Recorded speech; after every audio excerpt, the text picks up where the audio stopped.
Welcome back to the channel. This is Lakeside Launchers here. I'm Caleb. I'm James. And today we are going to be building a jump. Actually, just kidding, it's already built. We used it for our last video. It was a lake jump.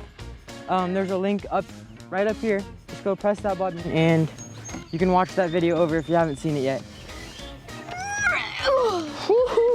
The problem with this launcher is that it wasn't really a jump, it was flat. That made it really hard to practice tricks or get big airs on it. So we're gonna come back in a future episode and we're gonna make a curved lake jump that you can actually send bigger. But for today's episode, we're gonna bring it over to our trail Red Lobster as our new feature. But then something really frustrating happened. We were recording the whole time and our mic was dead, so we got no audio from all that.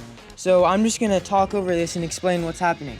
In this part, we were looking around and we're trying to find out a good spot to put our jump. And that's when we came across this big hole.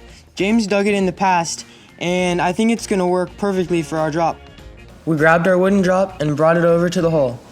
We couldn't quite find a good spot, so we kept moving it back and forth until it was just right. After that, I had to dig a hole for the feet, so that way the jump would sit evenly in the ground.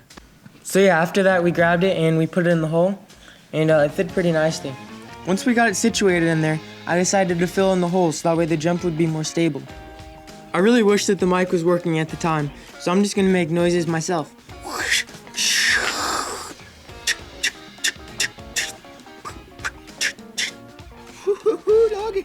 That right there is looking deadly. For the most part, it was looking pretty good, but we had one problem.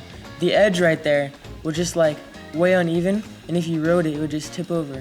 So I had to get the pickaxe, and I took some dirt to put underneath it. I found a random rock to put underneath it. I thought it might stabilize it, and yeah, I think it worked pretty good. But that right there is where I came across my worst nightmare. I thought it was just some casual weeds right here, but as I found out, it was a giant stump. Yeah, looking pretty good. Gotta get this root out somehow. But first I decided to smoothen out the path a little bit more. But yeah, now I'm gonna try to dig a big hole to go around this. Seems like I tried everything, and it wouldn't budge. But that's when I got the brilliant idea of hitting it from the top. Hey, nice. Then I decided that I needed to be just a bit more smooth before I rode it. All right, it's looking a lot better, but I'm gonna go eat dinner, and I'll be right back. 10 minutes later, and now we are back to build the jump. There it is. So I'm thinking I'm just gonna do a quick test run, and then we're gonna finish the rest of the trail another day. Ooh, that's dangerous. Don't know how that got there. All right, guys, so I'm just gonna finish up the landing right here. Just gotta chop it up a little bit.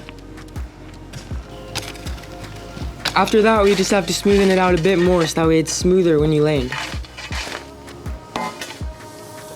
Just gotta get a little more sturdy. All right, guys, it is very, very hot. About 90 degrees, actually. But that just means it's time to send it. I don't know. I might crash. I'm a little worried. I'm using my full face. Woohoo! All right, so he's gonna full send it. He's climbing to the top of the hill right now. He chickened out.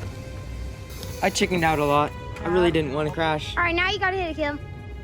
Full send or no send? The entrance was really weird, Yeah! so I chickened out again. But eventually, after many run-ups, I went over and sent the drop. That was fun. Yeah, next week I'm gonna come and finish up this trail. We're gonna add some cool berms. Maybe just make this landing a little smoother and just clean up some things. We might also build a rock garden. We'll see what happens, but yeah, see you then.